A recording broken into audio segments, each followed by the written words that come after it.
Capítulo 2, 1962. Cuando le expulsé el tema a mi padre, cuando reuní el valor para hablarle de mi idea descabellada, me aseguré de hacerlo en las primeras horas de la noche. Con papá ese era siempre el mejor momento. Era entonces cuando estaba relajado, después de haber cenado bien, y se recostaba en su sillón reclinable de vinilo en el rincón del televisor. Si echo la cabeza hacia atrás y cierro los ojos, todavía puedo oír las risas del público y las sintonías musicales enlatadas de sus programas favoritos, los westerns Caravana y Rawhide.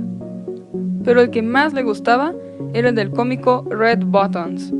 Cada episodio empezaba con Red cantando "Jojo, jiji, están pasando cosas extrañas". Puse una silla de respaldo recto a su lado, solté una risa lánguida y esperé al siguiente corte publicitario. Había ensayado mentalmente mi discurso, una y otra vez, sobre todo el principio. Papá, ¿te acuerdas de aquello que se me ocurrió en Stanford? Fue durante una de las últimas asignaturas de la carrera, un seminario sobre espíritu emprendedor. Hice un trabajo de investigación sobre calzado y este pasó de ser una tarea normal y corriente a convertirse en algo que me obsesionó sobremanera. Al ser corredor, sabía algo sobre tenis y atletismo. Por mi afición al mundo empresarial, sabía que las cámaras fotográficas japonesas habían irrumpido con fuerza en el mercado de la fotografía, antes dominado por los alemanes. Y en mi tesis argumentaba que podía suceder lo mismo con el sector de los tenis para correr. La idea me interesó, luego me inspiró y por último me cautivó. Parecía algo tan obvio, tan simple, tan potencialmente tremendo. Dediqué semanas y semanas a aquel trabajo. Me instalé en la biblioteca y devoré todo cuanto encontré sobre importación y exportación y acerca de cómo montar una empresa. Finalmente, como se requería, hice una exposición oral ante mis compañeros de clase, que, por su parte, reaccionaron con un formal aburrimiento. No me hicieron ni una sola pregunta. Acogieron mi pasión e intensidad con fatigosos suspiros y miradas perdidas. El profesor consideró que mi descabellada idea era buena. Me puso un sobresaliente, pero ahí terminó la historia. Al menos eso se suponía. En realidad, nunca dejé de pensar en aquel trabajo. Durante el resto del tiempo que pasé en Stanford, en cada una de mis carreras matutinas y hasta aquel momento en que me encontré en el rincón del televisor, había considerado la posibilidad de irme a Japón, buscar una empresa de calzado y ofrecerles mi plan descabellado, con la esperanza de que mostraran una reacción más entusiasta que mis compañeros y quisieran asociarse con un chico tímido, pálido y flacucho del apacible Oregon. También había barajado la idea de dar un exótico rodeo durante mi ruta de ida y vuelta en Japón. ¿Cómo voy a dejar mi huella en el mundo si no voy ahí fuera y lo veo?, pensaba.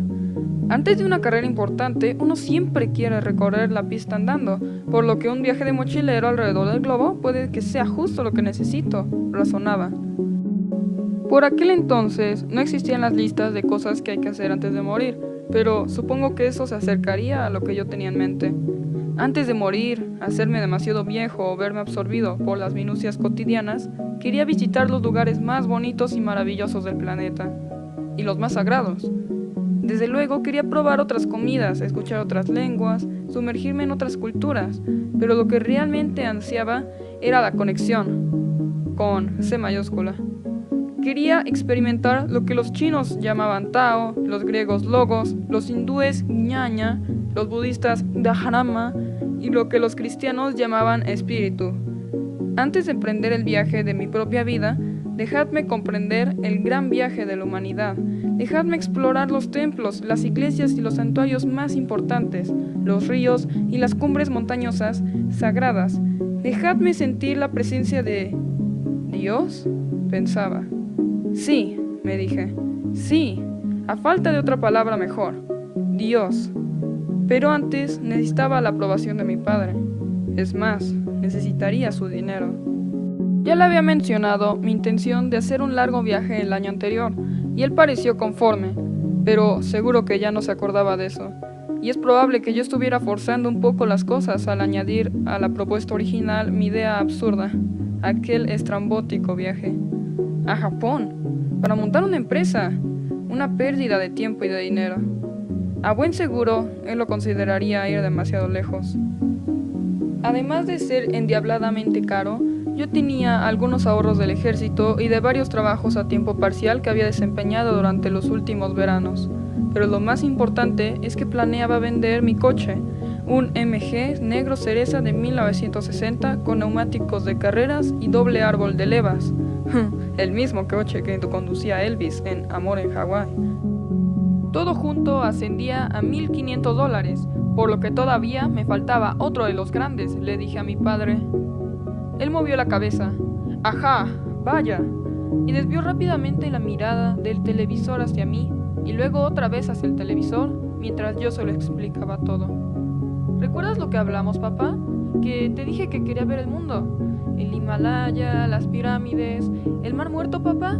¿El Mar Muerto? Bueno, jeje, pues es que también estoy pensando en hacer un alto en Japón. ¿Y te acuerdas de mi plan descabellado? Lo de los tenis para correr japoneses, ¿sí? Pues podría ser algo grande, papá. Algo grande. Estaba cargando las tintas, adoptando un estilo de venta agresivo. Muy agresivo, porque odiaba vender y porque no tenía ninguna posibilidad.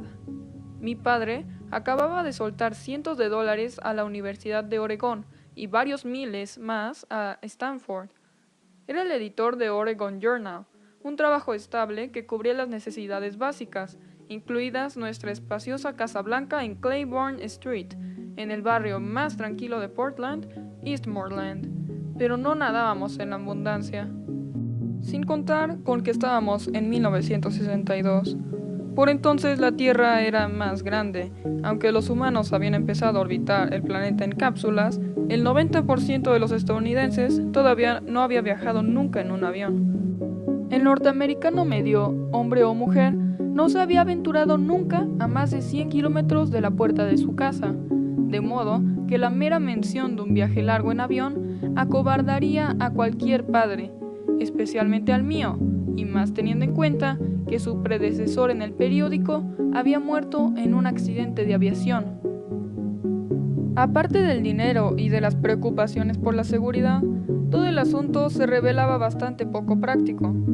Yo era consciente de que 26 de cada 27 nuevas empresas fracasaban, y mi padre también, y la idea de asumir un riesgo tan colosal iba en contra de lo que él representaba. En muchos aspectos, era un episcopaliano convencional, un creyente de Jesucristo. Sin embargo, también adoraba a otra deidad secreta, la respetabilidad. Casa colonial, bella esposa, hijos obedientes. Mi padre disfrutaba teniendo todo eso, pero lo que realmente le gustaba era que sus amigos y vecinos supieran lo que tenía.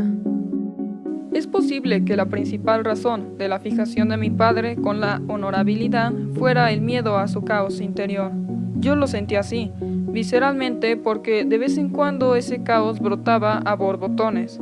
Sin previo aviso, a altas horas de la noche, sonaba el teléfono del vestíbulo, y cuando contestaba siempre me encontraba con la misma voz áspera del otro extremo de la línea.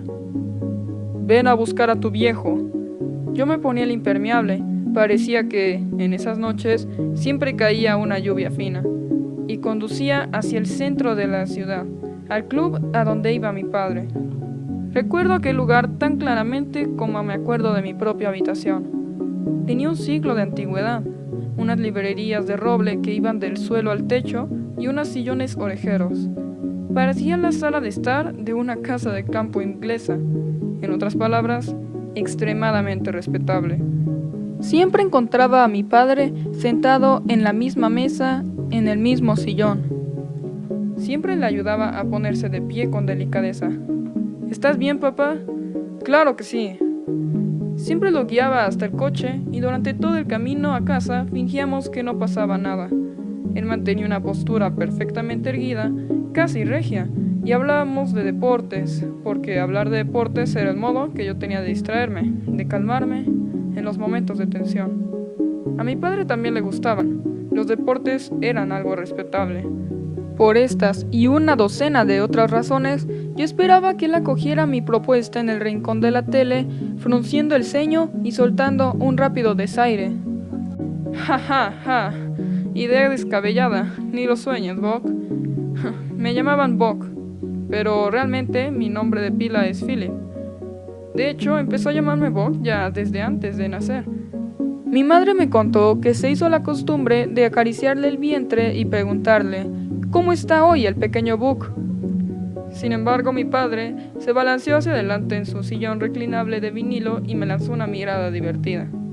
Me dijo que él siempre se había arrepentido de no haber viajado más cuando era joven, que un viaje podría ser justo el colofón perfecto para mi educación.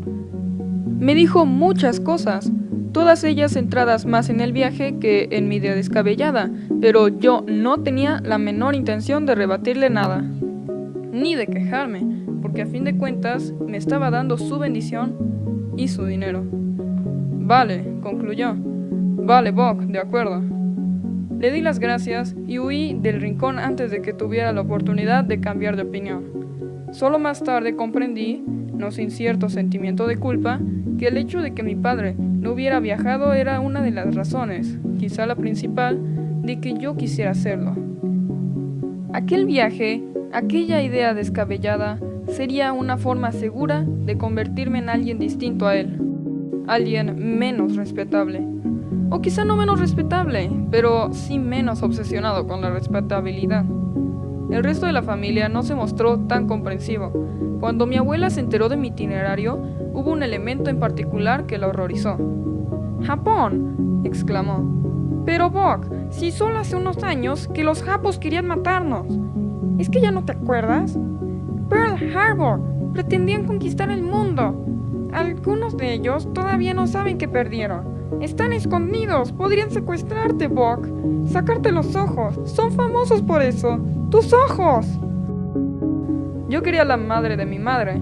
La llamábamos Mamá Hatfield y entendía su miedo. Japón era casi el lugar concebible más alejado de Roseburg, Oregon, la población agraria donde ella había nacido y donde había vivido toda su vida. Yo me había pasado muchos veranos ahí, con ella y papá Hatfield. Nos sentábamos cada noche en el porche, escuchando cómo el croar de las ranas toro competía con la radio de la consola, que a comienzos de la década de 1940 siempre estaba sintonizada con las noticias de guerra. Noticias que siempre eran malas. Los japoneses, se nos decía repetidamente, no habían perdido una guerra en 2600 años, y desde luego no parecía que fuera a hacerlo ahora. Batalla tras batalla, sufríamos una derrota tras otra. Finalmente, un día de 1942, Gabriel Hitter de la cadena Mutual Broadcasting abrió su reportaje radiofónico nocturno con un grito estridente. Buenas noches a todos, esta noche traigo buenas noticias. Por fin, los estadounidenses habían ganado un combate decisivo. Los más críticos aguijonearon a Hitter por su descarado optimismo y por abandonar toda pretensión de objetividad periodística. Pero el odio que la opinión pública sentía por Japón era tan intenso que la mayoría de la gente le aclamó como un héroe popular. Desde entonces abriría todas sus emisiones del mismo modo. Esta noche traigo buenas noticias. Ese es uno de mis recuerdos más tempranos. Mamá y papá Hatfield a mi lado en aquel porche, papá pelando una manzana Gramenstein con su navaja y dándome un trozo, comiéndose otro, dándome uno, y así sucesivamente hasta que el ritmo con el que mondaba la manzana disminuía de manera drástica. Empezaba Hitter. ¡Chis! ¡Silencio! Todavía puedo vernos a todos masticando y contemplando el cielo nocturno, tan obsesionados con Japón que casi esperábamos ver ceros japoneses cruzando por delante de Sirio. No resulta sorprendente, pues, que la primera vez que me subí a un avión a los 5 años, preguntara, «Papá, ¿van a derribarnos los japos?» Aunque mamá Hatfield hizo que se me erizaba el pelo del cogote, le dije que no se preocupara, que iba a estar bien, que incluso le llevaría un kimono. A mis hermanas gemelas, Jean y Joan, 4 años más pequeñas que yo, no pareció preocuparles lo más mínimo a dónde iba o lo que iba a hacer. Y recuerdo que mi madre no dijo nada, rara vez lo hacía. Pero esta vez había algo distinto en su silencio. Equivalía a consentimiento, incluso a orgullo. Pasé semanas leyendo, planificando, preparando el viaje. Hice largas carreras, reflexionando sobre cada detalle, mientras competía con los gansos salvajes que volaban por encima de mí. Sus apretadas formaciones en forma de V. Había leído en algún sitio que los gansos que iban en el sitio de atrás, los que iban en la cola, tenían que esforzarse un 20% menos que los que de cabeza. Eso es algo que todo corredor sabe. Los que van adelante siempre son los que más trabajan y se arriesgan. Mucho antes de abordar a mi padre, había decidido que sería bueno tener un compañero de viaje y que ese debía ser Carter, uno de mis condiscípulos de Stanford. Aunque había sido una estrella de las anillas en la Universidad William Jewell, no era el típico deportista. Llevaba unos gruesos lentes y leía libros. Buenos libros. Era fácil hablar con él y también permanecer en silencio. Dos cualidades igualmente importantes en un amigo y esenciales en un compañero de viaje. Pero Carter se rió en mis propias narices.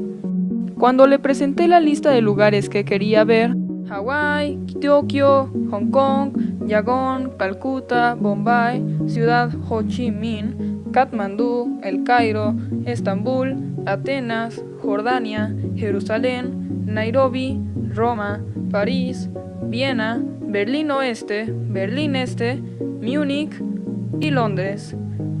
Se quedó perplejo y se echó a reír a carcajadas. Aborchonado, yo bajé la cabeza y empecé a excusarme. Entonces, sin dejar de reír, me dijo: ¡Qué genial idea, Buck! Alcé la vista. No estaba riéndose de mí, sino de alegría, de júbilo. Estaba impresionado. Hacía falta pelotas para montar un itinerario así, me dijo. Pelotas. Quería venir conmigo. Días después, obtuvo el visto bueno y un préstamo de su padre. Carter nunca se complicaba la vida.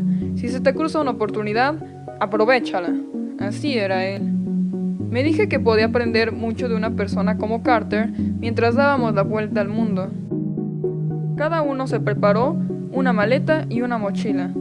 Nos prometimos llevar lo indispensable: un par de jeans, unas camisetas, tenis para correr, botines de ante, lentes de sol, más un par de pantalones cortos. Yo metí también un buen traje, uno de 2 botones de color verde de la marca Brooks Brothers, por si podía llevar a la práctica mi idea descabellada. El 7 de septiembre de 1962, Carter y yo nos metimos en su viejo y desvencijado Chevy y nos alejamos a toda velocidad por la Interestatal 5, atravesando el valle de Willamette y la boscosa parte baja de Oregón. Era como si te hundieras en las raíces de un árbol. Entramos rápidamente en el extremo de California, repleto de pinos, cruzamos verdes puertos de alta montaña y luego bajamos y bajamos hasta que mucho después de medianoche entramos en San Francisco, que estaba cubierta de niebla. Durante varios días nos alojamos con amigos, dormíamos en el suelo y luego nos acercamos a Stanford y fuimos a consigna a recoger algunas cosas de Carter. Por último, nos pasamos por una licorería y compramos 2 billetes rebajados de Standard Airlines a Honolulu, solo de ida, 80 pavos. Daba la sensación de que únicamente hubieran transcurrido unos minutos cuando llegamos a la arenosa pista del aeropuerto de Oahu. Mientras rodábamos por ella, mirábamos hacia arriba y pensábamos: este no es el mismo cielo de casa. Una hilera de hermosas muchachas vino hacia nosotros. De mirada dulce, tez olivácea y descalzas, tenían unas caderas extremadamente flexibles, con las que meneaban y hacían girar sus faldas de pasto ante nuestros ojos. Carter y yo nos miramos el uno al otro, y poco a poco se nos fue dibujando una sonrisa de oreja a oreja. Tomamos un taxi para ir a la playa de Waikiki, y nos registramos en un motel situado justo frente al mar. Con un solo movimiento, dejamos caer nuestros equipajes y nos pusimos los trajes de baño. ¡Te he hecho una carrera hasta el agua! En cuanto mis pies tocaron la arena, grité, y me reí, y me quité la playera, y luego corrí directo hacia las olas. No me detuve hasta que la espuma me llegó hasta el cuello. Me zambullí hacia el fondo hasta llegar a tocarlo y luego emergí jadeando y riendo y me puse a hacer el muerto. Finalmente me topé con la orilla y me dejé caer en la arena, sonriendo a los pájaros y a las nubes. Debía de parecer un paciente fugado de un psiquiátrico. Carter, ahora sentado a mi lado, tenía la misma expresión de chiflado. «Deberíamos quedarnos aquí», dije. «¿Qué prisa hay en marcharse?» «¿Y qué pasa con el plan?», respondió Carter. «El de dar la vuelta al mundo». «Cambio de planes». Carter sonrió. «Me parece genial, Buck. Así que buscamos un trabajo. Vender enciclopedias puerta a puerta. Nada satisficado, ciertamente, pero ¿qué demonios? Como no empezábamos a trabajar hasta las 7 de la tarde, teníamos un montón de tiempo para surfear. De pronto, nada era más importante que aprender a hacer surf. Tras unos pocos intentos, era capaz de mantenerme de pie en la tabla, y al cabo de unas semanas, ya era bueno. Muy bueno. Gracias a nuestro empleo, dejamos la habitación del motel y nos alquilamos un departamento. Un estudio amueblado con 2 camas, una de verdad y otra de pega. Una especie de tabla de planchar que se desplegaba de la pared. Carter, que era más alto y pesado, se quedó a la cama de verdad, mientras que a mí me tocó la tabla de planchar. No me importó. Después de un día de surf y de vender enciclopedias, seguido de un recorrido por los bares hasta altas horas de la noche, podría haberme quedado dormido en la hoguera de una luau. El alquiler era de $100 al mes y lo pagábamos a medias. La vida era una delicia, un paraíso, salvo por un pequeño inconveniente. Yo era incapaz de vender enciclopedias. Me resultaba imposible vender enciclopedias para salvar mi vida. Era como si a medida que cumplía años me fuera volviendo más tímido, y mi timidez solía incomodar a los extraños.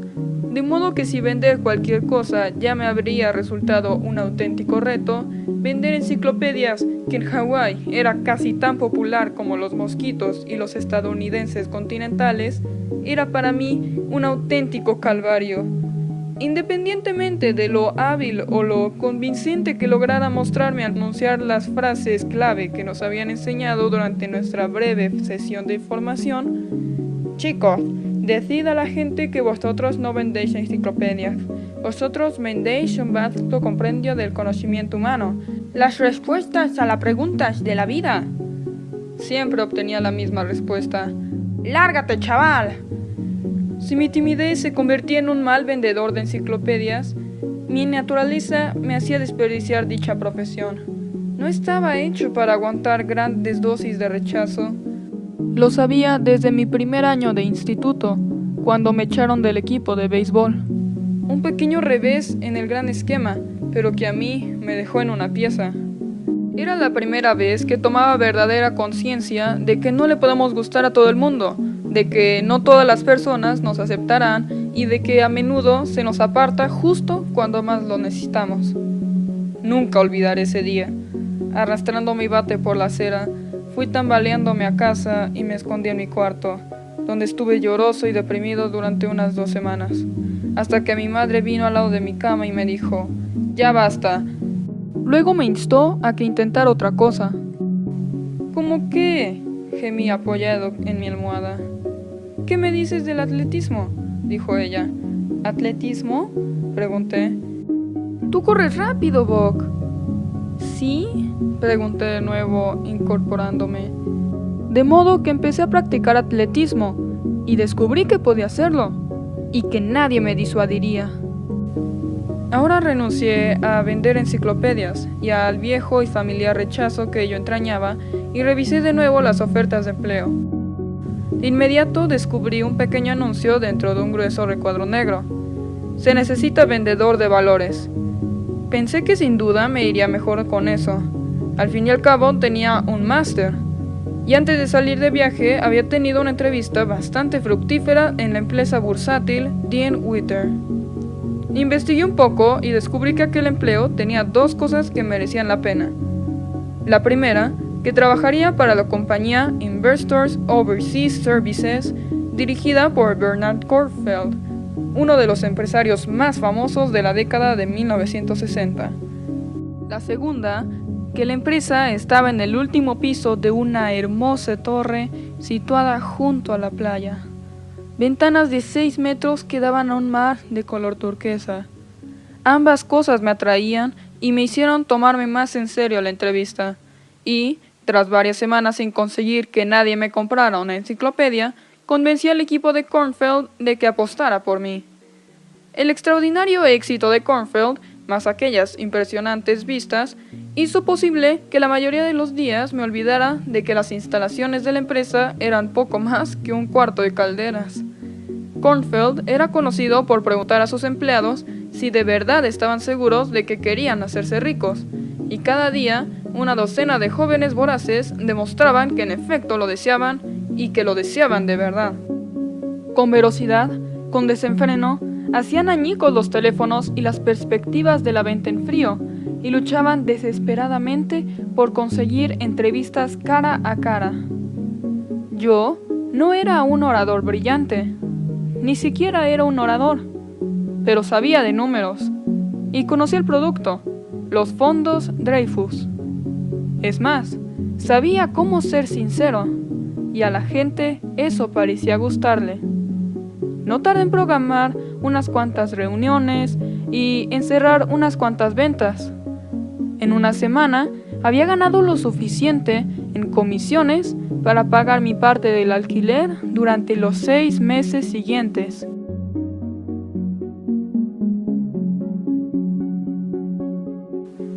Casi todos mis ingresos discrecionales iban a parar a los bares de la playa. Los turistas solían frecuentar los centros turísticos de lujo, cuyos nombres parecían conjuros. El Moana, el Halekulani. Pero Carter y yo preferíamos los bares. Nos gustaba sentarnos con nuestros colegas, beachniks y locos del surf, buscavidas y vagabundos, sintiéndonos orgullosos de lo único que teníamos a nuestro favor, la geografía. «Aquellos pobres tontos del continente», solíamos exclamar. Aquellos pobres diablos que caminaban sonámbulos por sus vidas monótonas, abrigados contra el frío y la lluvia. ¿Por qué no pueden ser como nosotros? ¿Por qué no pueden vivir el presente? Nuestro carpe diem se veía acrecentado por el hecho de que el fin del mundo se acercaba. Durante semanas se había establecido una tregua nuclear con los soviéticos. Estos tenían 3 docenas de misiles en Cuba. Estados Unidos quería que se los llevaran de ahí, y los dos bandos habían lanzado su ultimátum. Las negociaciones habían terminado y la Tercera Guerra Mundial podía comenzar en cualquier momento. Según los periódicos, empezarían a caer misiles del cielo hoy mismo a última hora, mañana como muy tarde. El mundo era Pompeya, y el volcán ya escupía ceniza. Bueno, coincidíamos todos los clientes de los garitos. Cuando termine la humanidad, este será un sitio tan bueno como cualquier otro para ver cómo se elevan las nubes en forma de hongo. ¡Aloha, civilización! Y entonces, ¡sorpresa! El mundo se salvó. Pasó la crisis.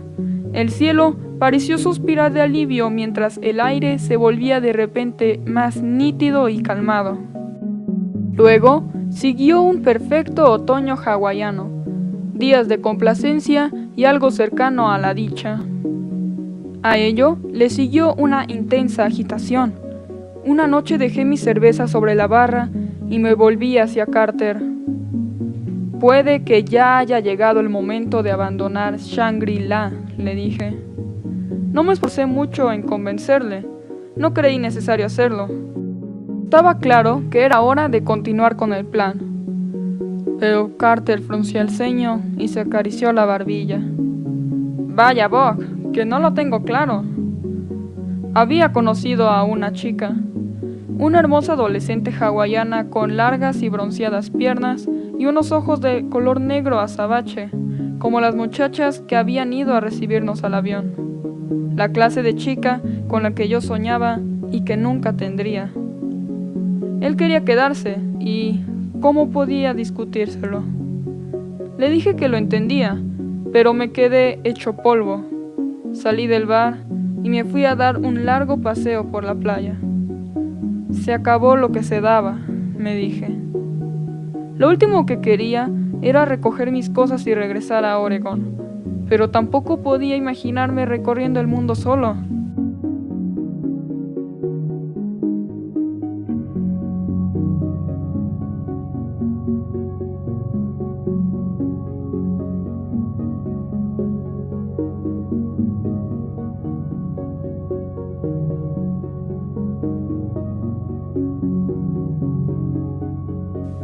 Al día siguiente di aviso en el cuarto de calderas que me iba con las preceptivas 2 semanas de antelación. «Qué lástima, Buck», me dijo uno de los jefes. «Tendrías un verdadero futuro como vendedor». «Dios no lo quiera», murmuré. Aquella tarde, en una agencia de viajes situada un poco más abajo en la misma manzana, compré un billete de avión abierto, válido durante 1 año para cualquier línea aérea y destino. Una especie de pase Air Rail del cielo. El día de Acción de Gracias de 1962, tomé mi mochila y le estreché la mano a Carter. «Buck», me dijo, «no te dejes enredar». El capitán se dirigió a los pasajeros en un rapidísimo japonés y yo empecé a sudar. Miré por la ventanilla el brillante círculo rojo del ala. Mamá Hatfield tenía razón, pensé. Estábamos en guerra con aquella gente. Corregidor, la marcha de la muerte de Batán, la violación de Nankín. ¿Y ahora iba yo a montar una suerte de empresa ahí? ¿Una idea descabellada? Pues quizás sí era descabellada de verdad. No obstante, ya era demasiado tarde para buscar ayuda profesional. El avión chirriaba por la pista de despegue, para luego rugir sobre las playas de color harina de maíz de Hawái. Miré hacia abajo, a los enormes volcanes que se iban haciendo cada vez más y más pequeños. Ya no había vuelta atrás. Como era Acción de Gracias, en el avión sirvieron pavo, acompañado de relleno y salsa de arándano. Y puesto que íbamos rumbo a Japón, habían también atún crudo, sopa de miso y sake caliente. Me lo comí todo mientras leía libros que había metido en la mochila. El guardián entre el centeno y el almuerzo desnudo. Me identificaba con Holden Caulfield, el introvertido adolescente que busca su lugar en el mundo, pero Burroughs directamente me desbordaba. El comerciante de droga no puede vender su producto al consumidor. Vende el consumidor a su producto. Demasiado para mí. Me quedé dormido. Cuando desperté, habíamos iniciado un pronunciado y rápido descenso. Por debajo de nosotros se extendía una Tokio asombrosamente luminosa. El Ginza, por ejemplo, parecía un árbol de Navidad. De camino a mi hotel, en cambio, solo veía obscuridad. Había enormes sectores de la ciudad negros como el carbón. «Guerra», me dijo el taxista. «Muchos edificios todavía a bomba». Los B-29 estadounidenses, las superfortalezas, en el verano de 1944, a lo largo de varias noches, oleadas de ellos lanzaron 340.000 kilogramos de bombas, la mayoría de ellas llenas de gasolina y gelatina inflamable. Gran parte de Tokio, una de las ciudades más antiguas del mundo, estaba construida de madera, de modo que las bombas desataron un huracán de fuego. Alrededor de 300.000 personas fueron quemadas vivas, al instante, 4 veces más que las que murieron en Hiroshima. Más de 1 millón sufrieron espantosas heridas. Y casi el 80% de los edificios se desintegraron. Durante un largo y solemne momento, ni el taxista ni yo dijimos nada. No había nada de lo que hablar. Finalmente se detuvo en la dirección que yo llevaba escrita en mi cuaderno. Un sórdito hostal. Más que sórdito. Había hecho la reserva con la American Express. a ojos cerrados. Un error, comprendí ahora. Crucé la acera llena de hoyos y entré en un edificio que parecía estar a punto de derrumbarse. Tras el mostrador de la recepción, una anciana japonesa pareció inclinarse hacia mí, pero advertí que en realidad no lo hacía, sino que estaba encorvada por la edad, como un árbol erosionando por muchas tormentas. Lentamente me condujo a mi habitación, que era más bien un cubículo, una estera tipo tatami, una mesa coja y nada más. No me importó, apenas noté que el tatami era tan delgado como una oblea. Me incliné ante la anciana encorvada para darle las buenas noches. Oyasumi nasai. Me acurruqué sobre la estera y me quedé dormido. Horas más tarde me desperté en un cuarto inundado de luz. Me arrastré hasta la ventana. Al parecer, me hallaba en una especie de barrio industrial en la periferia de la ciudad, lleno de muelles y fábricas, que debió de haber sido uno de los principales objetivos de los B-29. Mirar a donde mirase, solo veía desolación. Edificios agrietados y derrumbados, manzanas y manzanas arrasadas, desintegradas. Por suerte, mi padre conocía gente en Tokio, incluyendo a un grupo de estadounidenses que trabajaban en United Press International. Tomé un taxi hasta ahí y me recibieron como si fuera de la familia. Me dieron café y roscón, y cuando les dije dónde había pasado la noche, se echaron a reír. Me hicieron una reserva en un hotel limpio y decente. Luego me anotaron los nombres de varios sitios buenos para comer. ¿Qué demonios estás haciendo aquí en Tokio? Les expliqué que estaba dando la vuelta al mundo. A continuación, les hablé de mi idea descabellada. Vaya, exclamaron, con la mirada un tanto perpleja. Entonces me hablaron de 2 antiguos soldados estadounidenses que llevaban una revista mensual llamada Importer. Cuéntaselo a los colegas de Importer antes de cometer alguna imprudencia, me dijeron. Les prometí que lo haría, pero primero quería ver la ciudad. Con mi guía turística y mi cámara Minolta en mano, busqué los pocos monumentos que habían sobrevivido a la guerra, los templos y santuarios más antiguos. Pasé horas sentado en bancos de jardines amurallados, leyendo sobre las religiones dominantes de Japón, el budismo y el sintoísmo. Me maravillé ante el concepto de Kensho o Satori, la iluminación que se produce en un destello, un estallido cegador, algo parecido al flash de mi Minolta. Eso me gustó, era algo que yo quería. Pero antes debía cambiar todo mi planteamiento. Era un pensador lineal y, según el Zen, el pensamiento lineal no es más que una ilusión, una de las muchas que nos hacen infelices.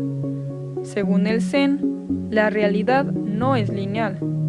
No hay futuro, no hay pasado. Todo es ahora. Daba la sensación de que en todas las religiones el yo fuera un obstáculo, un enemigo. Y sin embargo, el Zen declara claramente que el yo no existe. El yo es un espejismo, un sueño febril. Y nuestra obstinada creencia en su realidad no solo malgasta la vida, sino que también la corta. El yo es la descarada mentira que nos contamos a diario, y la felicidad requiere ver más allá de dicha mentira, desenmascararla. Estudiar el yo es olvidar el yo, decía Dogen, un maestro zen del siglo XIII. La voz interior, las voces externas, todo es lo mismo. No hay líneas divisorias. Sobre todo cuando se compite. La victoria, según el Zen, llega cuando nos olvidamos del yo y del adversario, que son las 2 mitades de un todo. Todo esto se expone con claridad meridiana en el libro Zen en el arte del tiro con arco. La perfección del arte de la espada se alcanza cuando el corazón deja de preocuparse por el yo y el tú. Cuando el adversario hizo espada, por la propia espada y por cómo blandirla. Todo es vacuidad. El propio yo, la espada centellante y el brazo que la esgrime. Aún el pensamiento mismo de la vacuidad ya no permanece. Me daba vueltas todo, así que decidí concederme un respiro. Visitar un lugar muy poco zen, de hecho el más anti-zen de todo Japón. Un enclave donde los hombres se centraban en el yo y nada más que en el yo. La Bolsa de Tokio. Situada en un edificio de mármol de aspecto romántico y con grandes columnas de estilo griego, desde el otro lado de la calle parecía un banco anodino de alguna tranquila ciudad de Kansas. Por dentro, en cambio, era como un gallinero. Cientos de hombres agitaban los brazos, se tiraban del pelo, gritaban. Era la versión depravada del cuarto de calderas de Kornfeld. No podía apartar la vista de aquello. Observaba todo con atención y me pregunté, ¿de esto es de lo que va la historia? ¿De verdad? Me gustaba el dinero tanto como el chico que tenía al lado, pero no quería que mi vida se basara solo en eso. Después de mi visita a la bolsa, necesitaba paz. Me sumergí profundamente en el silencioso corazón de la ciudad, el jardín del emperador decimonónico Meiji y su emperatriz, un espacio concebido para alcanzar un inmenso poder espiritual. Me senté, contemplativo, reverente, bajo el balanceo de los ginkgos, al lado de una hermosa puerta torii. Leí en mi guía turística que una puerta torii suele ser una entrada a lugares sagrados, de modo que me dediqué a disfrutar de su santidad, de su serenidad, tratando de empaparme de todo aquello. A la mañana siguiente me até mis tenis deportivos y me fui corriendo a Tsukiji, el mercado de pescado más grande del mundo. Era como una versión de la bolsa, pero con gambas en lugar de acciones.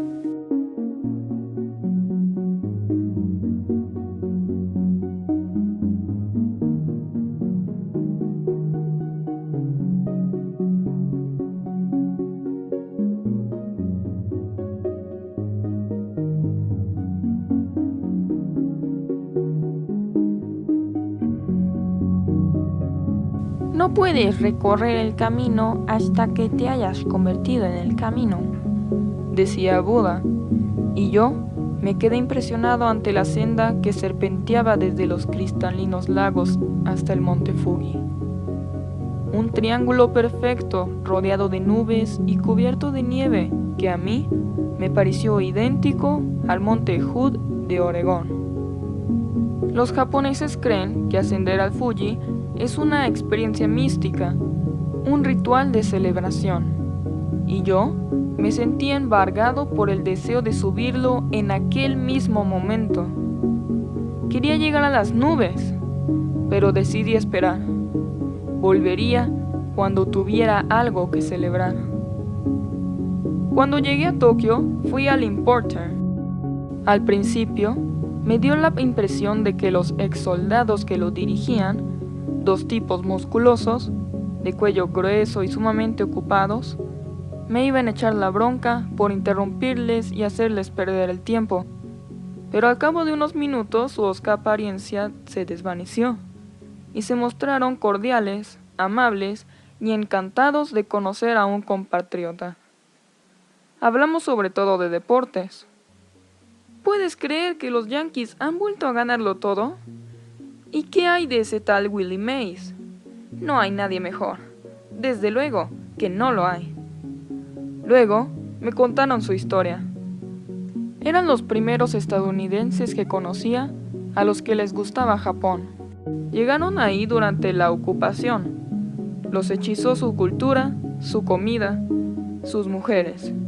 Y cuando terminó su periodo de servicio, no pudieron marcharse. De modo que montaron una revista de importación en un momento en que a nadie, en ningún sitio, le interesaba importar nada japonés, y de algún modo consiguieron mantenerla a flote durante 17 años. Les expliqué mi idea descabellada, y me escucharon con cierto interés. Hicieron café y me invitaron a sentarme.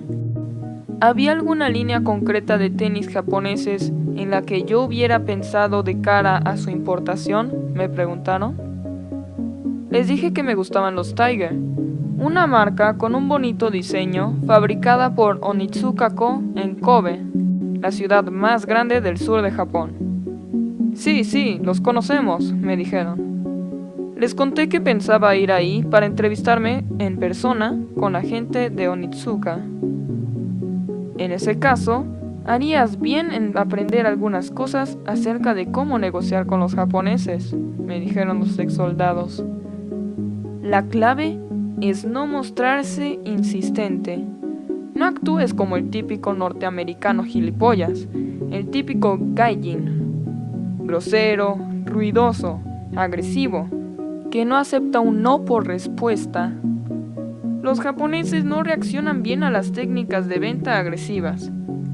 Aquí, las negociaciones tienden a ser suaves, basadas en la resistencia. Mira cuánto tiempo le costó a los estadounidenses y a los rusos convencer a Hirohito a que se rindiera. E incluso cuando lo hizo, cuando su país quedó reducido a un montón de cenizas, ¿qué fue lo que le dijo a su pueblo? La guerra no ha evolucionado en beneficio de Japón. Es una cultura de subterfugio. Nadie te rechaza de frente. Nadie te dice nunca directamente que no, pero tampoco que sí. Dan rodeos, emplean frases sin un sujeto u objeto claros. No te desalientes, pero no te muestres arrogante. Podrías salir del despacho de un hombre pensando que la has pifiado cuando en realidad está dispuesto a hacer un trato. Y podrías salir creyendo que has cerrado un acuerdo cuando en realidad te han rechazado. Nunca se sabe. Fruncí el ceño. Yo no era un buen negociador, ni tendiéndolo todo a mi favor. Y ahora iba a tener que negociar en una especie de sala de los espejos de feria, donde no se aplicaban las reglas normales. Tras una hora de aquel desconcertante tutorial, estreché la mano a los exsoldados y me despedí, sintiendo de repente que no podía esperar, que tenía que actuar con rapidez. Mientras todavía tuviera frescas sus palabras, corrí hacia mi hotel. Lo metí todo en mi pequeña maleta y en mi mochila y telefoneé a Onitsuka para concertar una cita. Aquella misma tarde tomé un tren rumbo al sur. Japón era famoso por su impecable orden y limpieza. La literatura, la filosofía, la moda, la vida doméstica, todo lo japonés era maravillosamente puro y sobrio. Minimalista. No esperes nada, no busques nada, no te aferres a nada. Los inmortales poetas japoneses habían escrito líneas que parecían pulidas y pulidas hasta que brillaban como el filo de la espada de un samurái o como las piedras de un arroyo de montaña. Impoluto. Entonces, ¿por qué este tren a Kobe está tan asqueroso?, me pregunté. El suelo estaba lleno de hojas de periódico y de colillas. Encima de los asientos había pieles de naranja y periódicos desechados. Y lo que era peor, todos los vagones estaban abarrotados. Apenas había espacio para permanecer de pie.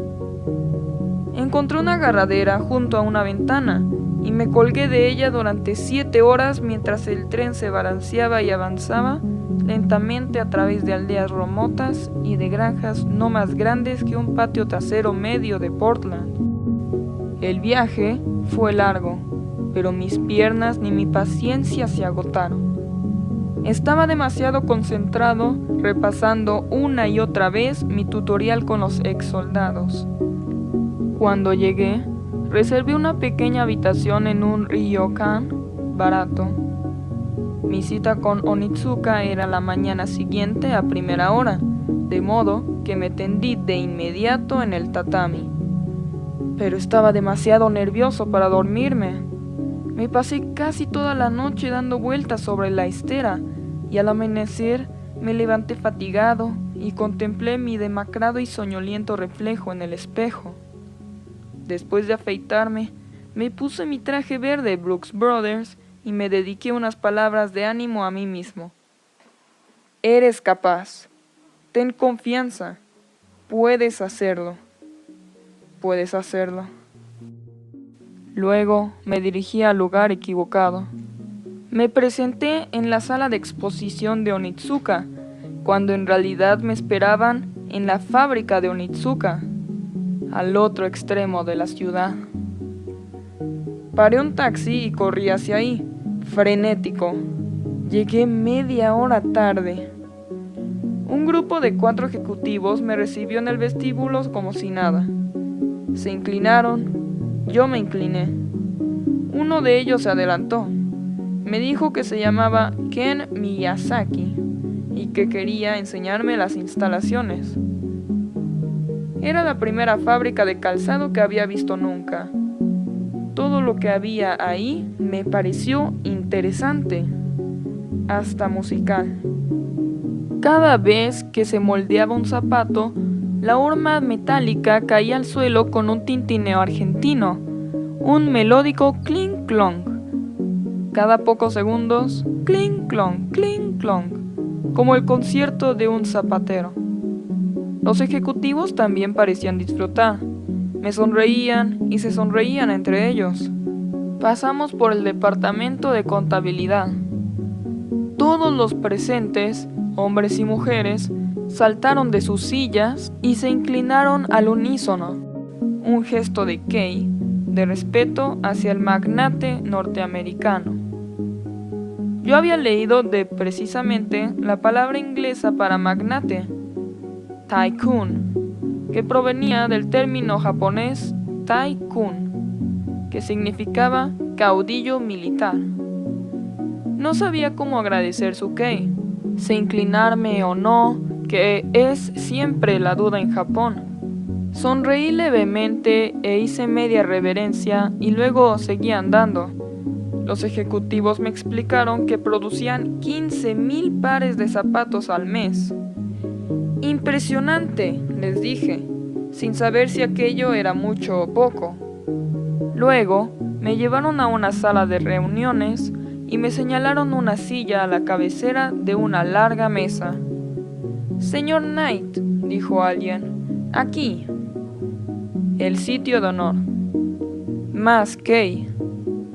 Ellos se distribuyeron alrededor de la mesa, se arreglaron los nudos de las corbatas y se quedaron mirándome. Había llegado el momento de la verdad. Había ensayado aquella escena mentalmente muchas veces, del mismo modo que había ensayado cada carrera en la que había corrido mucho antes de oír el disparo de salida. Pero ahora me daba cuenta de que aquello no era ninguna carrera. Existe cierto instinto primario que te lleva a compararlo todo: la vida, los negocios, las aventuras, a una carrera.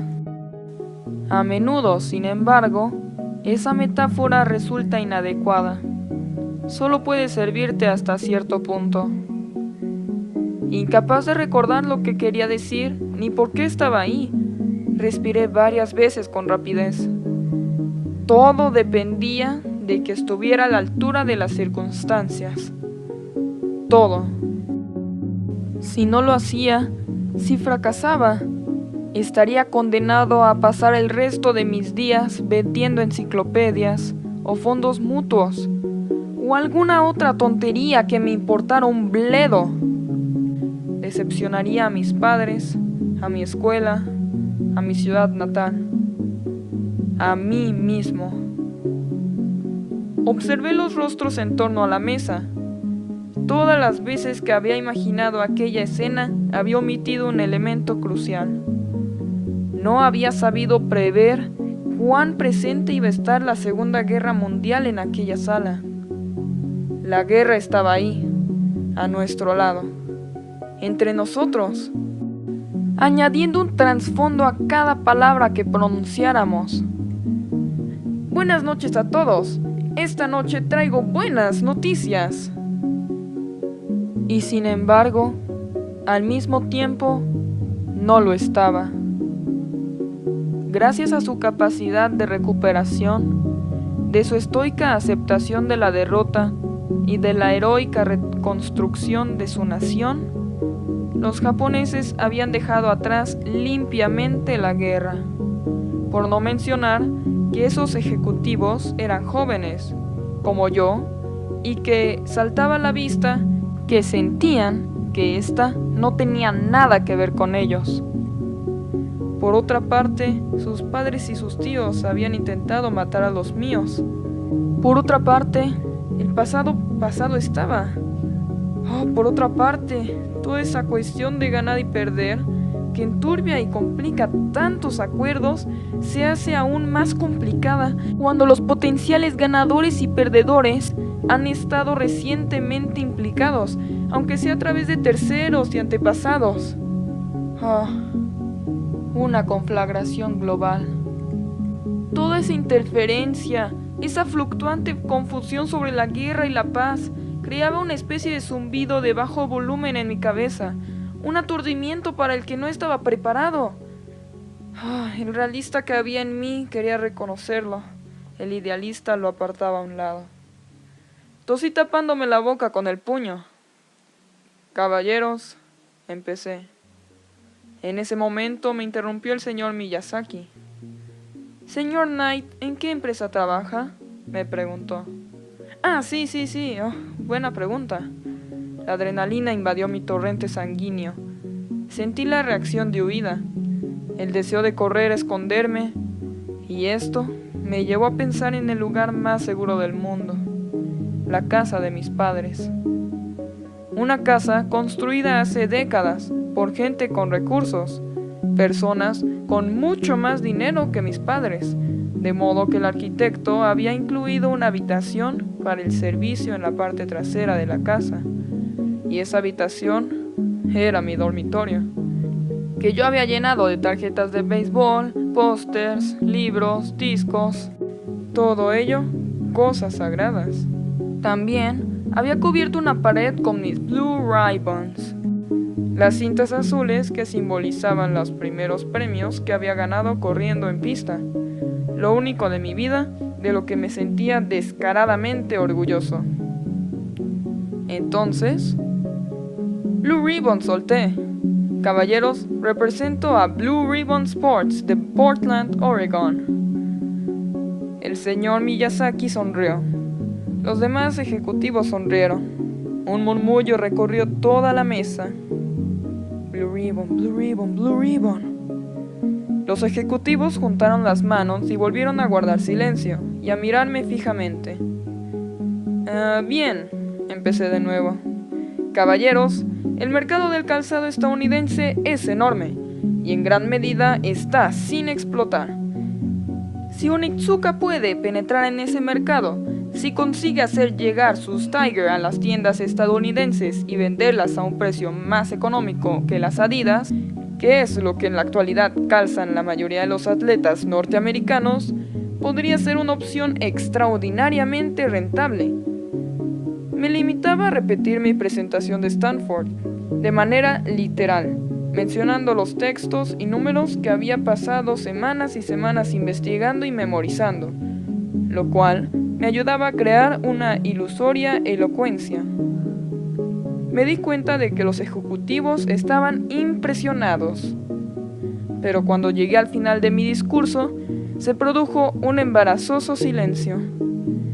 Entonces, un hombre rompió aquel silencio, y luego otro, y luego todos empezaron a hablar entre ellos en voz alta con excitación. No a mí, sino entre ellos.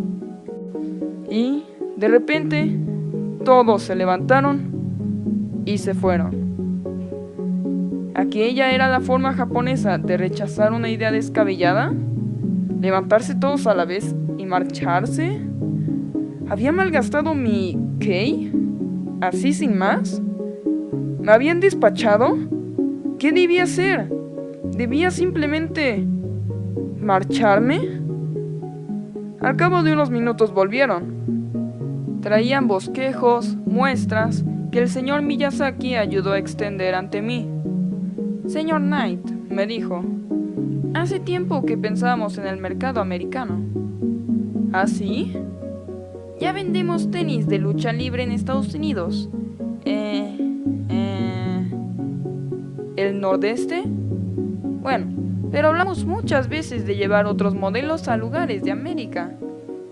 Me enseñaron 3 prototipos de Tiger, unos tenis para entrenamiento, que ellos llamaban Limber Up, que significa calentar. Muy bonitos, dije. Unos tenis para salto de altura, que llamaban Spring Up, levantarse de un brinco. Preciosos, añadí.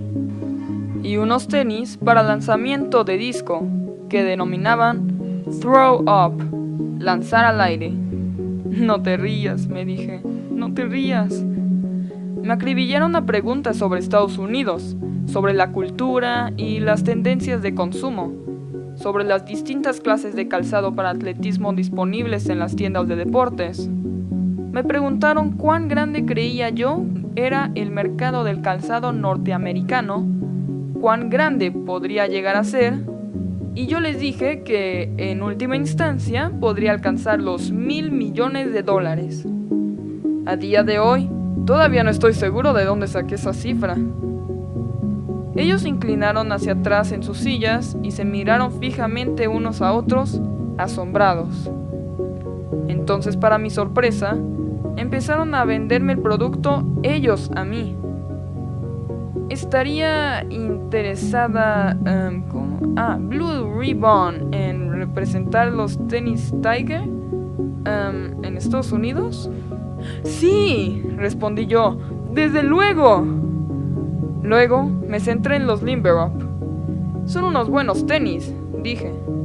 Estos tenis puedo venderlos. Les pedí que me enviaran muestras de inmediato.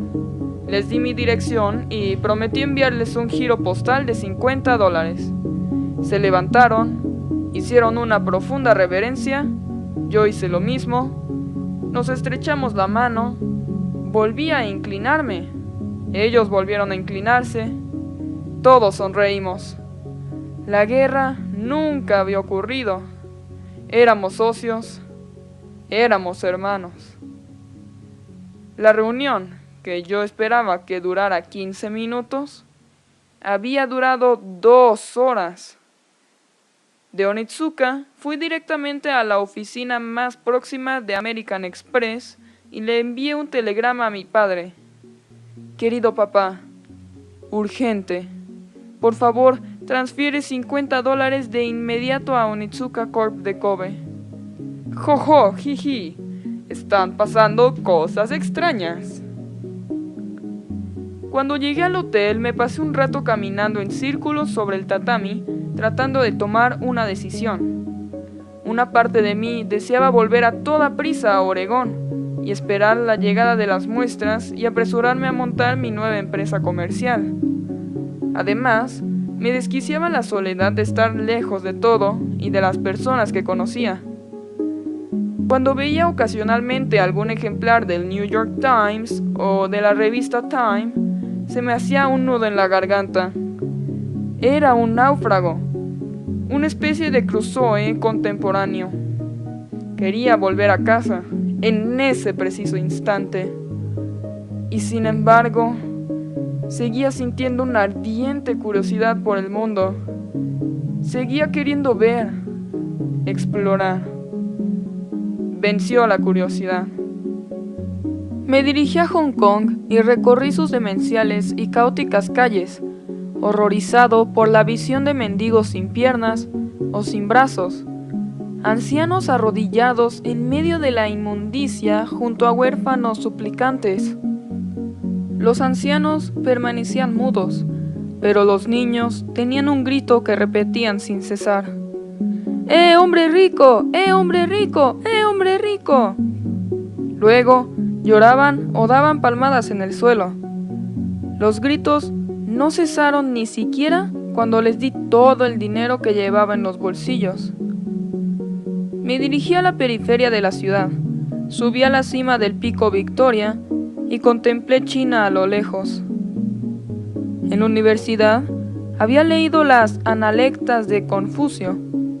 El hombre que mueve una montaña empieza llevándose piedras pequeñas. Y ahora tuve la convicción de que nunca tendría la posibilidad de mover aquella montaña. Nunca lograría acercarme más a aquella amurallada tierra mística, y eso me hizo sentirme inexplicablemente triste, incompleto. Luego fui a Filipinas, que tenía toda la locura y el caos de Hong Kong, más el doble de pobreza. Lentamente, como en una pesadilla, me desplacé a través de Manila, a través de interminables muchedumbres e insondables atascos, hacia el hotel cuyo ático ocupara una vez MacArthur. Sentía fascinación por todos los grandes generales, desde Alejandro Magno hasta George Patton.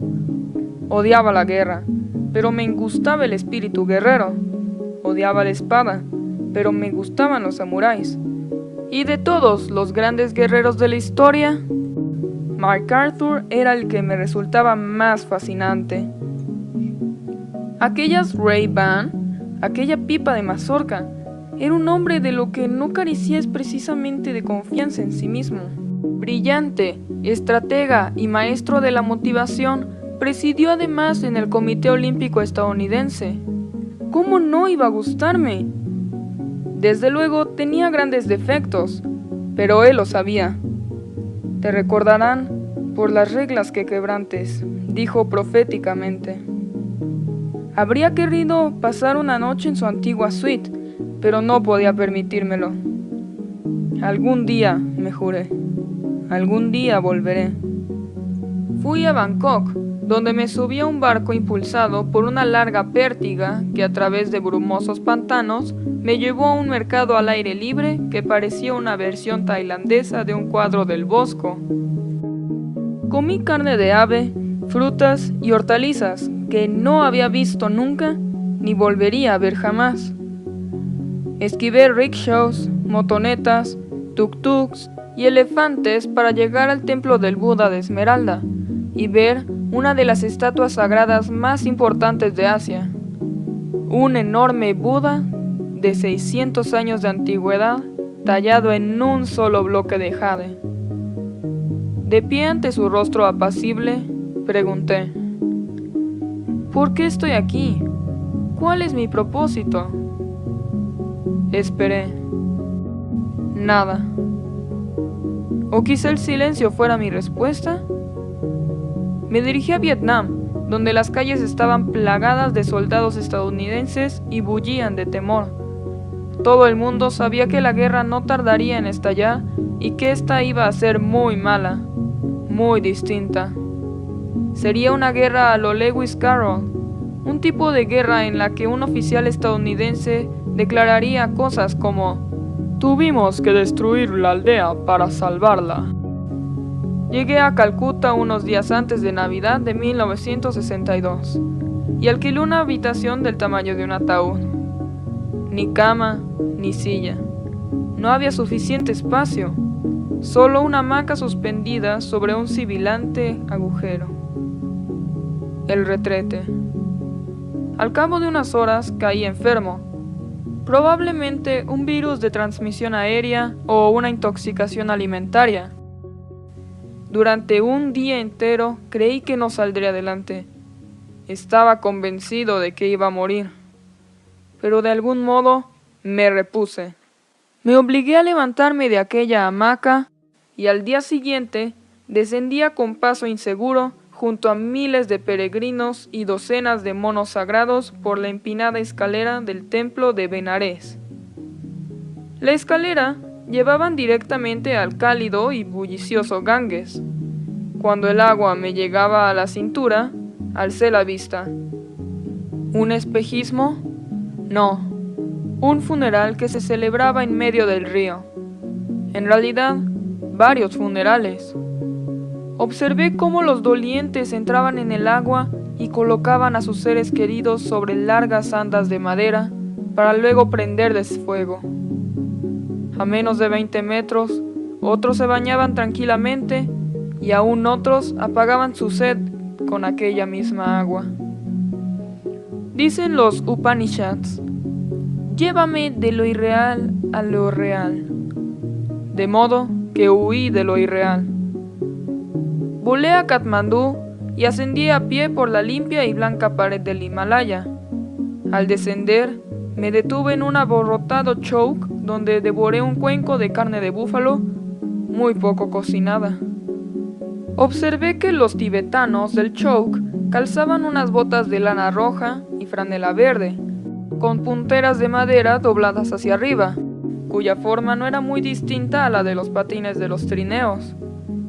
De repente me di cuenta de que me fijaba en el calzado de todo el mundo. Volví a la India. Pasé Nochevieja deambulando por las calles de Bombay, zigzagueando entre los bueyes y vacas de largos cuernos y sintiendo lo que sería el principio de una migraña épica. El ruido y los olores, los colores y el resplandor. Luego me dirigí a Kenia, donde tomé un autobús que hacía un largo recorrido y se internaba en las profundidades de la selva. Pude ver a gigantescos avestruces intentando correr más rápido que el autobús y a cigüeñas del tamaño de pitbulls planeando al lado de las ventanas. Cada vez que el conductor se detenía en medio de la nada para recoger a unos cuantos guerreros masáis, uno o dos babuinos intentaban subir. Entonces, el conductor y los guerreros los ahuyentaban con machetes. Antes de bajarse del autobús, los babuinos siempre alzaban la vista por encima de sus hombros y me lanzaban una mirada de orgullo herido. Lo siento, viejo, pensaba yo, si de mí dependiera. Luego fui al Cairo, a la meseta de Giza, y pasé un rato junto a los nómadas del desierto y sus camellos cubiertos de seda, al pie de la gran esfinge, mientras todos mirábamos de soslayo sus ojos eternamente abiertos. El sol me martillaba la cabeza, el mismo sol que había martillado a los miles de hombres que construyeron aquellas pirámides y a los millones de visitantes que vendrían después. Ninguno de ellos sería recordado, pensé. Todo es vanidad, dice la Biblia. Todo es ahora, dice el Zen. Todo es polvo, dice el desierto. Me dirigí a Jerusalén, a la roca donde Abraham se dispuso a matar a su hijo, donde Mahoma inició su ascensión al cielo. Dice el Corán que la roca quiso unirse a Mahoma e intentó seguirlo, pero Mahoma la pisó y la detuvo. Se dice que todavía puede verse su huella. ¿Iba descalzo o llevaba zapatos? A mediodía, ingerí una comida asquerosa en una oscura taberna, rodeado de trabajadores con la cara llena de hollín. Todos parecían completamente exhaustos. Masticaban despacio, con aire ausente, como zombies. ¿Por qué tenemos que trabajar tanto?, pensé. Observad los lirios del campo. No trabajan ni hilan. En cambio, el rabino del siglo I, Eleazar ben Azairá, decía que nuestro trabajo es lo más sagrado de nosotros. Todos se sienten orgullosos de su oficio. Dios habla de su obra y el hombre no debería ser menos. Luego viajé a Estambul. Me puse hasta arriba de Café Turco, me perdí por sus sinuosas calles junto al Bósforo, me detuve a bosquejar los resplandecientes minaretes y recorrí los dorados laberintos del palacio de Topkapi, residencia de los sultanes otomanos, donde hoy se conserva la espada de Mahoma. Quédate una noche en vela, escribía Rumi, el poeta persa del siglo XIII. Entonces te llegará lo que más deseas. Al calor de un sol interior verás maravillas. A continuación me dirigí a Roma, donde pasé varios días metido en pequeñas trattori, zampándome montañas de pasta y contemplando a las mujeres más hermosas y los zapatos más bonitos que había visto nunca. De hecho, los romanos del tiempo de los Césares creían que calzarse antes el pie derecho que el izquierdo traía prosperidad y buena suerte. Exploré las ruinas cubiertas de pasto del dormitorio de Nerón, los magníficos restos del Coliseo, las enormes salas y los pasillos del Vaticano. Dado que esperaba grandes afluencias de gente, salía siempre al amanecer, decidido a ser el primero en la fila. Pero nunca había colas. La ciudad atravesaba una ola de frío de proporciones históricas. Lo tenía todo a mi disposición. Hasta la Capilla Sixtina. Ahí solo, bajo el techo de Miguel Ángel, pude regodearme en mi ausencia de fe. Leí en mi guía turística que mientras pintaba su obra maestra, Miguel Ángel se sentía desdichado. Le dolía la espalda y el cuello, le caía pintura constantemente en el pelo y los ojos. Les dijo a sus amigos que estaba deseando terminarla. Si ni siquiera al propio Miguel Ángel le gustaba su obra, pensé, ¿qué esperanza entraña para el resto de nosotros? Fui a Florencia y pasé varios días buscando a Dante, leyendo a Dante, el airado misántropo condenado al exilio. ¿La misantropía le vino antes o después? ¿Fue la causa o el efecto de su ira y de su exilio? Permanecí un rato ante el David, impresionado por la cólera reflejada en sus ojos. Goliat no tenía ninguna posibilidad. Viajé en tren hasta Milán. Entré en comunión con Da Vinci, observé sus hermosos cuadernos y sentí curiosidad por sus peculiares obsesiones. Una de las principales, el pie humano. Obra maestra de la ingeniería, lo denominó. Una obra de arte. ¿Y quién era yo para discutírselo? Mi última noche en Milán fui a ver una ópera a la Scala. Desempolvé mi traje Brooks Brothers y lo llevé con orgullo entre hombres pertrechados con smokings a medida y mujeres embutidas en vestidos adornados con joyas. Todos escuchamos maravillados Turandot. Cuando Calaf cantó Nessun dorma, ocultaos estrellas, al alba venceré, venceré, venceré. Se me llenaron los ojos de lágrimas y cuando cayó el telón me puse en pie de un salto. ¡Bravísimo! Fui a Venecia, pasé unos días lánguidos siguiendo los pasos de Marco Polo y permanecí no sé cuánto rato ante el palazzo de Robert Browning. Si obtienes simplemente belleza y nada más, tendrás casi lo mejor que Dios ha inventado. Mi tiempo se agotaba, mi hogar me reclamaba. Viajé apresuradamente a París, descendí bajo el suelo del Panteón, o apoyé con delicadeza la mano en las criptas de Rousseau y de Voltaire. Ama la verdad, pero perdona el error. Reservé una habitación en un hotel cochambroso. Contemplé cómo una torrencial lluvia de invierno llenaba de agua el callejón que había debajo de mi ventana.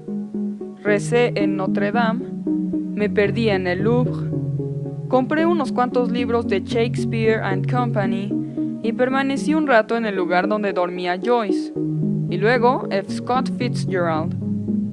Luego bajé lentamente por la orilla del Sena y me detuve a tomar un capuchino en la cafetería donde Hemingway y John Dos Passos se leían el uno al otro el Nuevo Testamento en voz alta. El último día me pasé por los Campos Elíseos, siguiendo el camino de los Libertadores y pensando todo el rato en Platón. No le digas a la gente cómo hacer las cosas. Diles qué hacer y deja que te sorprendan con el resultado. De todos los grandes generales, era al que más le obsesionaba el tema del calzado. Un guerrero con zapatos es solo un soldado, pero con botas se convierte en un guerrero. Volé a Múnich.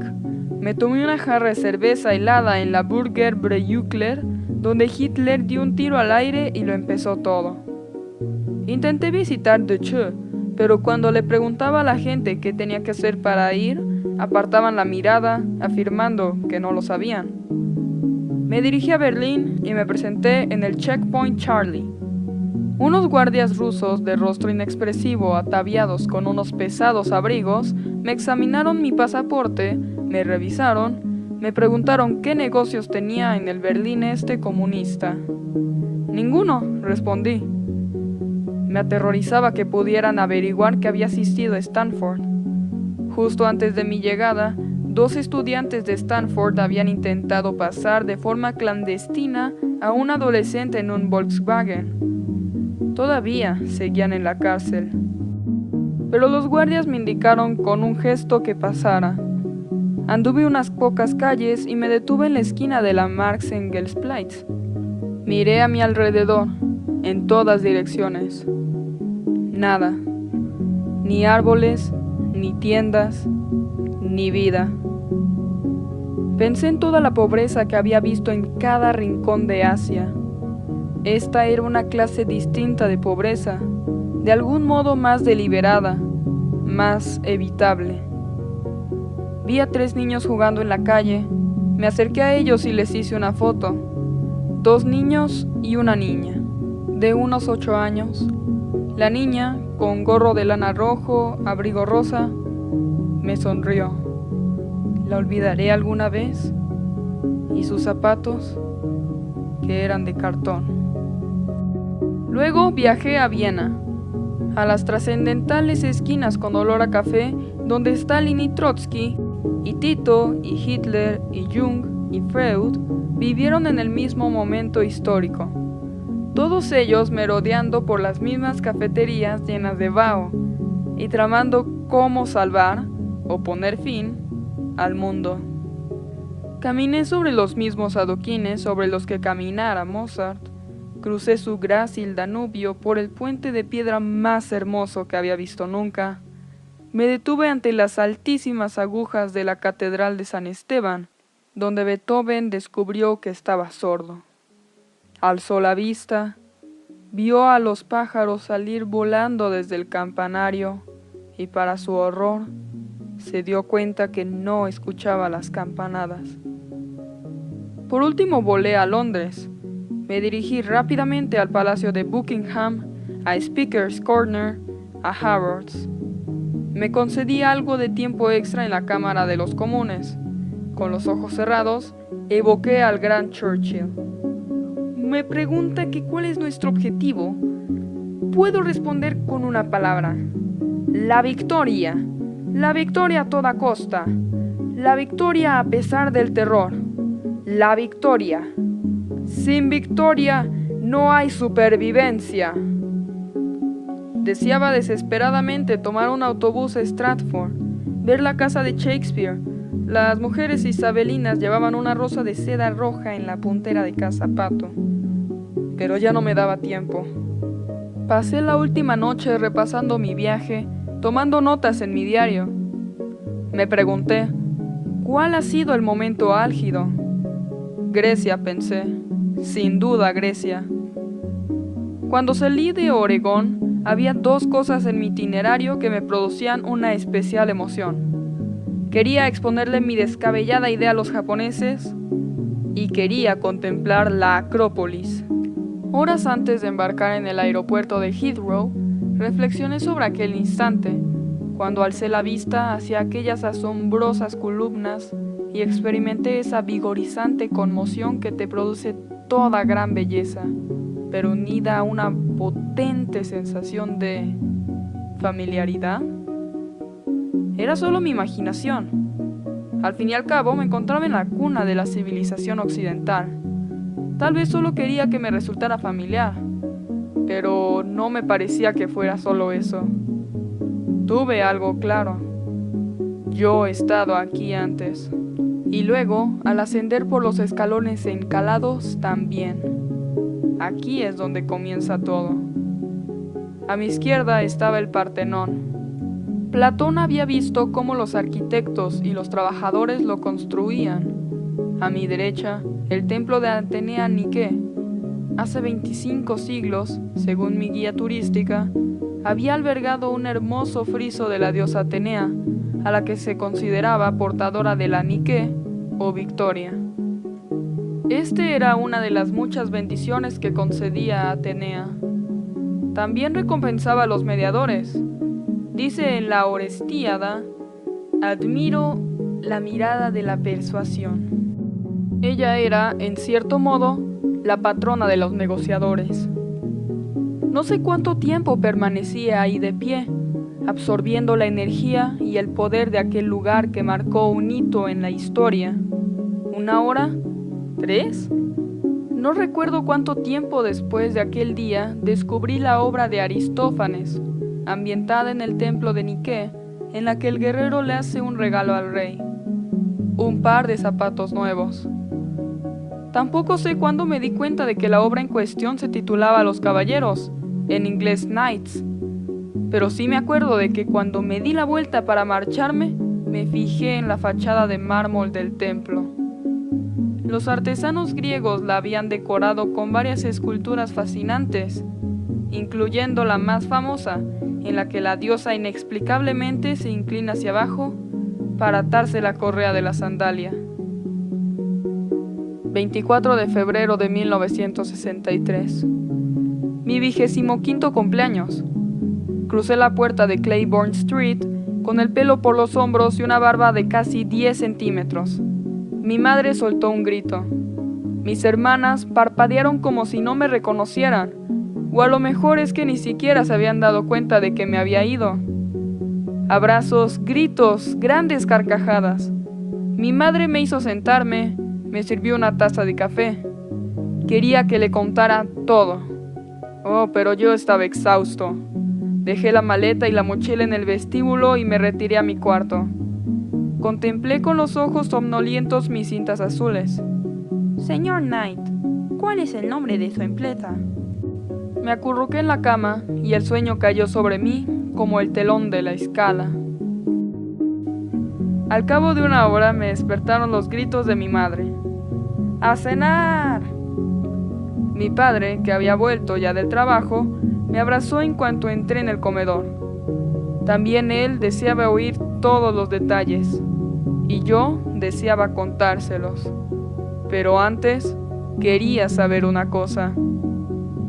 Papá, ¿llegaron mis tenis?